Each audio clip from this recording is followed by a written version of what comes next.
नमस्कार दोस्तों, आप सभी का स्वागत है। आपके अपने YouTube चैनल मानव जीवन में दोस्तों लाइफ में सभी आगे बढ़ना चाहते हैं और लाइफ में आगे बढ़ने के लिए हमें रोज ही कुछ नया सीखना चाहिए और आगे बढ़ना चाहिए। तो चलिए आज की प्रस्तुति शुरू करते हैं। श्री शिवाय नमस्तुभ्यम। दोस्तों, आप सभी लोग जानते हैं कि 5 मार्च 2024 बुधवार को पड़ रही है फाल्गुन महीने की षष्ठी तिथि, जो बहुत ही खास है। और दोस्तों, यह वह षष्ठी तिथि है जो कि फाल्गुन महीने में बुधवार को पड़ रही है, तो इस दिन का महत्व और भी अधिक बढ़ जाता है। और दोस्तों, इसी दिन किया जाने वाला पंडित जी द्वारा बताया गया 11 गेहूं के दाने वाला उपाय आप लोगों को जरूर करना चाहिए, क्योंकि दोस्तों यह एक ऐसा उपाय है जो कि हर दिन नहीं किया जाता। फाल्गुन महीने में जो षष्ठी तिथि आती है उसी दिन किया जाता है, क्योंकि फाल्गुन महीने में गेहूं के दाने का बहुत ही बड़ा महत्व होता है। और अगर आप लोगों ने इस उपाय को नहीं किया है या किसी कारणवश नहीं कर पाए हो, तो बुधवार षष्ठी तिथि के दिन इस उपाय से मत चूकना। दोस्तों देखिए, यह दिन इतना खास होता है, इतना महत्वपूर्ण होता है। देखा गया है कभी कभी बड़े बड़े पूजा पाठ अनुष्ठान से जो मनोकामना पूर्ण नहीं होती है, वह फाल्गुन महीने के बुधवार षष्ठी तिथि के दिन एक छोटे से उपाय करने से ही आपकी मनोकामना पूर्ण हो जाती है। और बहुत सारे लोगों ने इस उपाय को किया भी है और उनको इस उपाय को करने का फल भी जरूर मिला है। अगर आप लोग भी इस उपाय को बुधवार षष्ठी तिथि के दिन करना चाहते हैं, तो आप इस उपाय को पहले अच्छे से समझ लेना, सुन लेना, उसके बाद करना। आपको इस उपाय का फल जरूर मिलेगा। देखना, आपकी सभी मनोकामनाएं पूरी हो जाएंगी। दोस्तों, हम आपको यहां पर बता दें कि यह जो 11 गेहूं के दाने वाला उपाय है, यह उपाय पंडित जी ने अपनी अभी की शिव महापुराण की कथा में ही बताया है। और इस उपाय को करने से आपके घर में चाहे किसी भी प्रकार की दुख और समस्या क्यों ना चल रही हो, आपको उसका कारण भी नहीं पता है कि भाई यह समस्या किस कारण से चल रही है। उसका कुछ भी कारण हो सकता है, पितृदोष हो सकता है, काल सर्प दोष हो सकता है, या किसी भी तरह का मंगल दोष भी हो सकता है। और भी बहुत तरह के दोष होते हैं, कुछ भी हो सकता है। पर आपको इस उपाय को करने के लिए अपने दोष को पता लगाने की भी जरूरत नहीं है। आपके घर में किस कारण से इतनी दुख और परेशानी आ रही है, वह भी आपको पता लगाने की जरूरत नहीं है। बस बुधवार षष्ठी तिथि के दिन इस उपाय को कर लेना, क्योंकि इसी एकमात्र उपाय को करने से आपके पूरे घर परिवार में सुख और शांति हो जाएगी। आपके घर में अच्छे अच्छे काम होने लगेंगे। आपकी जो भी मनोकामना होगी वह भी धीरे धीरे करके पूर्ण होना शुरू हो जाएंगी। अब हम समझते हैं इस 11 गेहूं के दाने वाले उपाय को आपको करना कैसे है, किसको करना है, किस समय करना है और कैसे करना है। देखो, उपाय बिल्कुल आसान है, बस समझने वाली बात है। ध्यान से समझिए, उसके बाद ही आप लोग जो है इस उपाय को जरूर कीजिएगा। लेकिन उससे पहले जो भी मेरे भाई मेरी प्यारी बहनें आज चैनल पर पहली बार आए हैं या मेरी आवाज आज पहली बार सुन रहे हैं, अगर आप भी महादेव के सच्चे भक्त हैं तो वीडियो को लाइक और चैनल को सब्सक्राइब जरूर कर लें और कमेंट बॉक्स में लिखें हर हर महादेव, जय मां लक्ष्मी। अब सबसे पहली चीज हम लोग यह समझते हैं कि इस 11 गेहूं के दाने वाले उपाय को इस बुधवार षष्ठी तिथि के दिन किसको करना है। तो देखिए, इस उपाय को घर के सभी सदस्यों को करने की बिल्कुल भी जरूरत नहीं है। घर में से कोई एक मुख्य बड़ा सदस्य ही इस उपाय को करेगा तो उस घर परिवार के सभी सदस्यों को इस उपाय को करने का फल मिल जाएगा।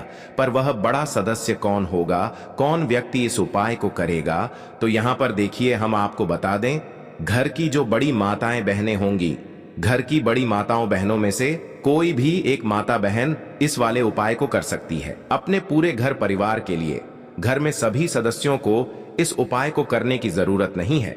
मात्र घर की जो बड़ी माताएं बहनें हैं, उनमें से कोई भी एक माता बहन इस वाले उपाय को करेगी तो उसके घर परिवार के पूरे सदस्यों को इस उपाय का फल मिलेगा। अगर किसी कारणवश माताएं बहनें घर में उपस्थित ना हो या वह इस उपाय को ना कर रही हो, कुछ दिक्कत हो, तो भाई उस जगह पर फिर घर का कोई बड़ा व्यक्ति भी इस उपाय को कर सकता है। माताओं बहनों के कहने का मतलब यह था कि माताएं बहनें घर की लक्ष्मी होती हैं।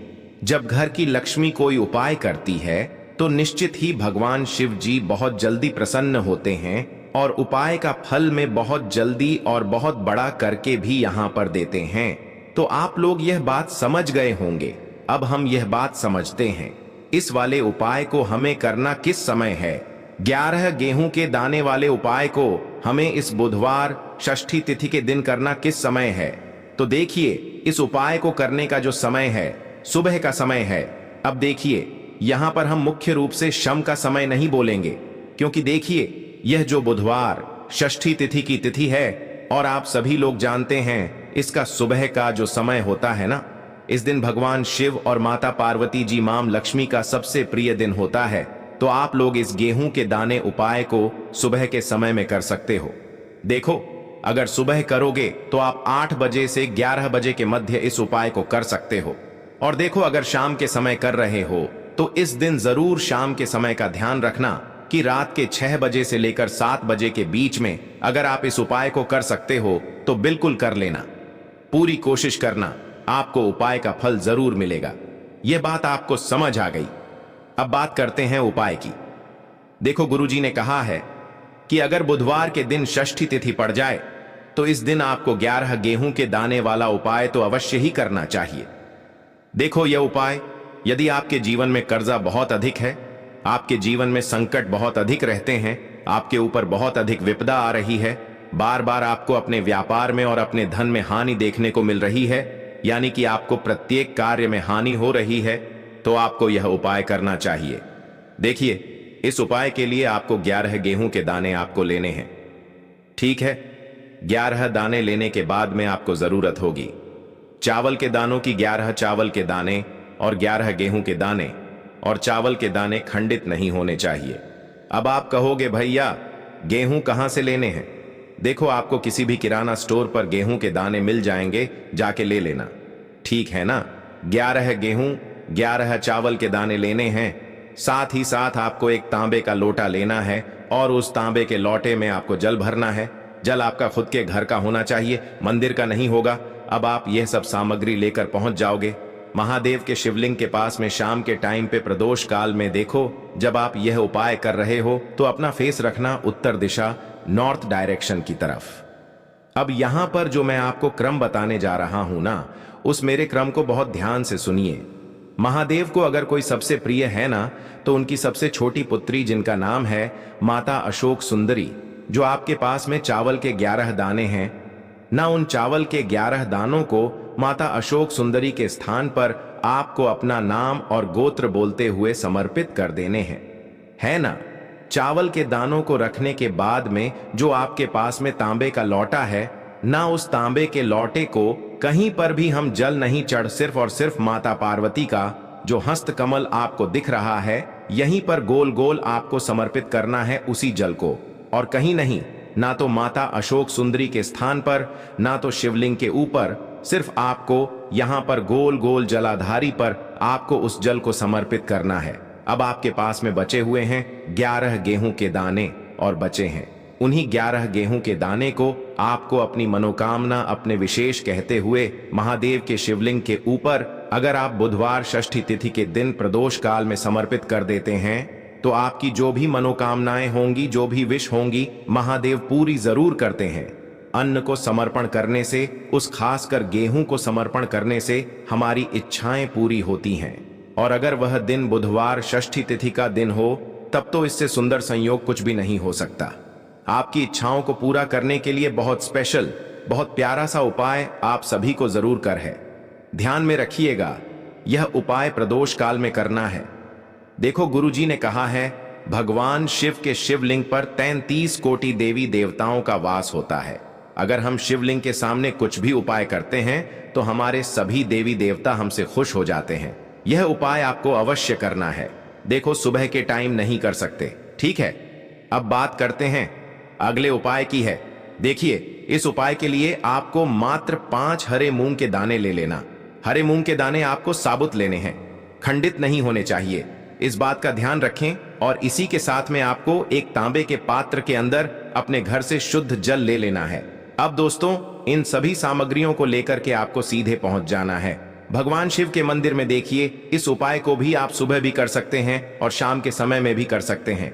देखिए, भगवान शिव के मंदिर में पहुंचने के बाद आपके पास जो 5 हरे मूंग हैं, उनमें से पहला जो हरा मूंग है, आपको शिवलिंग के सामने जो नंदी महाराज होते हैं और उनका जो पैर उठा हुआ होता है वहां पर आपको पहला हरा मूंग समर्पित कर देना है और आपको ओम नमः शिवाय इस मंत्र का जाप कर लेना है। फिर आपको दूसरा हरा मूंग लेना है और शिवलिंग पर जो श्री गणेश जी वाला स्थान होता है वहां पर आपको यह दूसरा हरा मूंग समर्पित कर देना है, यानी कि शिवलिंग के सीधे तरफ आपको यह दूसरा हरा मूंग समर्पित करना है और फिर आपको ओम नमः शिवाय या फिर श्री गणेशाय नम इस मंत्र का जाप कर लेना है।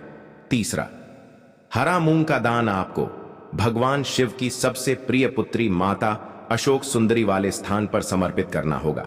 शिवलिंग की जो जलाधारी होती है, जहां से जल बह करके आता है, उसी जलाधारी के बीच में जो कहीं कहीं उठी हुई लाइन होती है सांप की आकृति के रूप में, वहीं पर आपको तीसरा हरा मूंग समर्पित करना है और फिर आपको ओम नमः शिवाय इस मंत्र का जाप कर लेना है।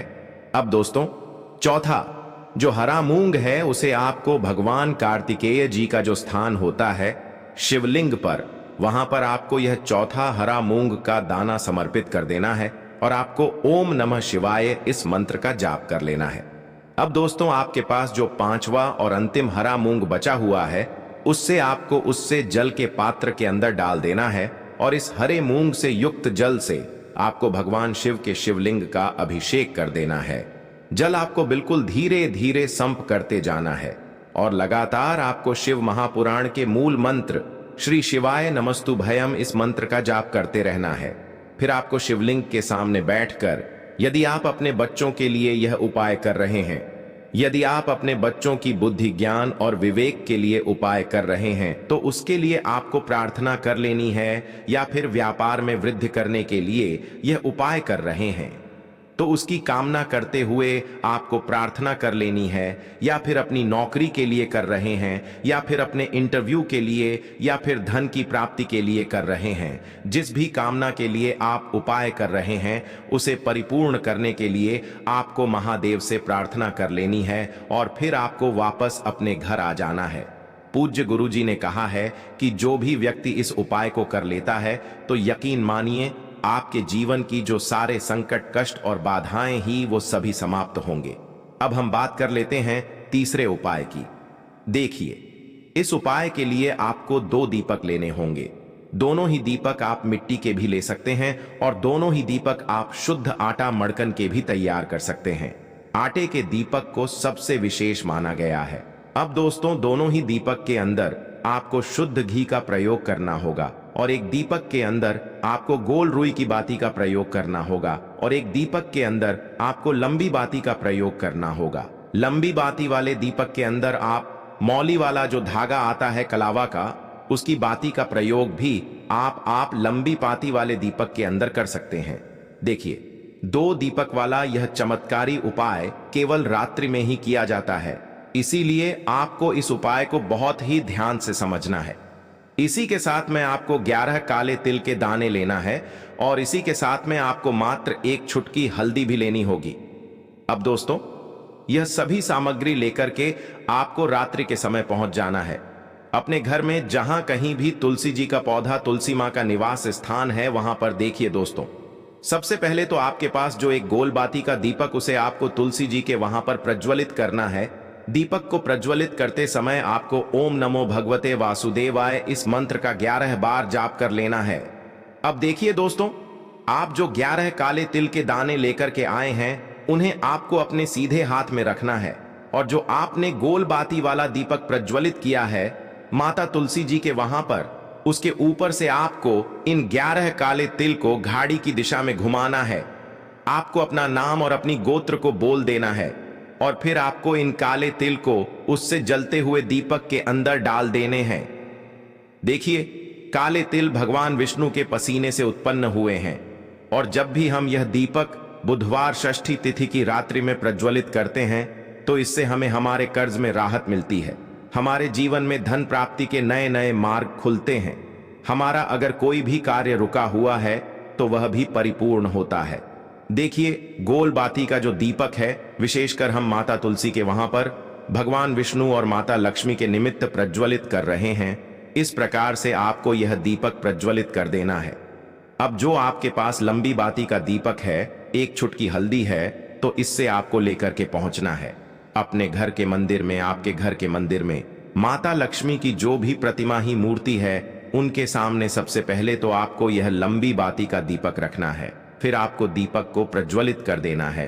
दीपक को प्रज्वलित करते समय आपको ओम महालक्ष्मी नमः इस मंत्र का जाप करते रहना है।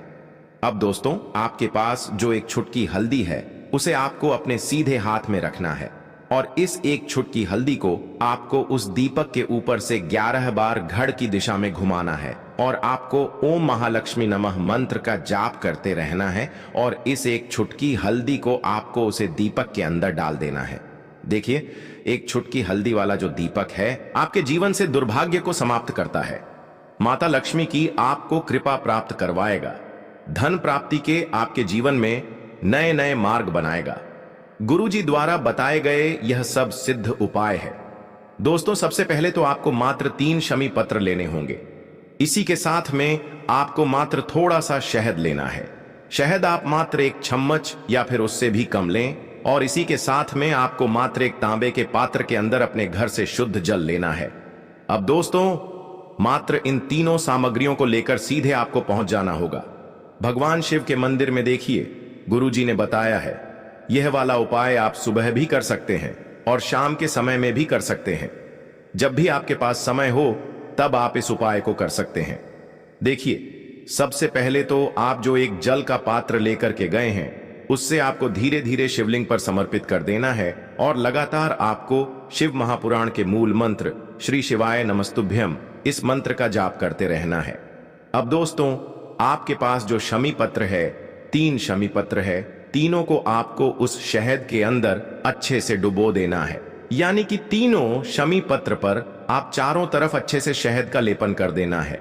अब दोस्तों, इन शमी पत्रों से आपको भगवान शिव के शिवलिंग का श्रृंगार करना है। यानी कि आपको एक शमी पत्र शिवलिंग के ऊपर रख देना, ये दूसरा शम पत्र आपको शिवलिंग के दाएं तरफ रख देना है और तीसरा शम पत्र आपको शिवलिंग के बाएं तरफ चिपका देना है। यह बात हमेशा ध्यान रखना कि डंडी का जो भाग होगा वह जलाधारी की तरफ रहेगा। इस प्रकार से आपको इन तीनों शम पत्रों से भगवान के शिवलिंग का श्रृंगार करना है और लगातार आपको श्री शिवाय नमस्तुभ्यम या फिर ओम नमः शिवाय इस मंत्र का जाप करते रहना है। उसके बाद मैं फिर आप जिस भी मनोकामना के लिए उपाय कर रहे हैं, चाहे आप धन की प्राप्ति के लिए यह उपाय कर रहे हैं, तो उससे आपको महादेव से परिपूर्ण करने के लिए प्रार्थना कर लेनी है। या फिर यदि आप व्यापार के लिए कर रहे हैं, अपनी नौकरी के लिए इस उपाय को कर रहे हैं, या फिर अपने संकटों को समाप्त करने के लिए यह उपाय कर रहे हैं, तो जो भी आपकी मनोकामना है उससे महादेव से परिपूर्ण करने के लिए आपको बोल देना है और फिर आपको वापस अपने घर आ जाना है। पूज्य गुरुजी कहते हैं कि यदि आप इन शमी पत्र से और वह भी बुधवार षष्ठी तिथि के दिन शिवलिंग का श्रृंगार करते हैं, तो महादेव आपकी जो प्रार्थना है उसे बहुत ही शीघ्रता से स्वीकार करते हैं और आपकी सब मनोकामनाएं पूर्ण होने लगती हैं। आज के लिए बस इतना ही इस वीडियो में दी गई जानकारी। अगर आपको अच्छी लगी हो तो प्लीज हमारे चैनल मानव जीवन को सब्सक्राइब करें, लाइक करें और हमारे वीडियो में अंत तक बने रहने के लिए धन्यवाद।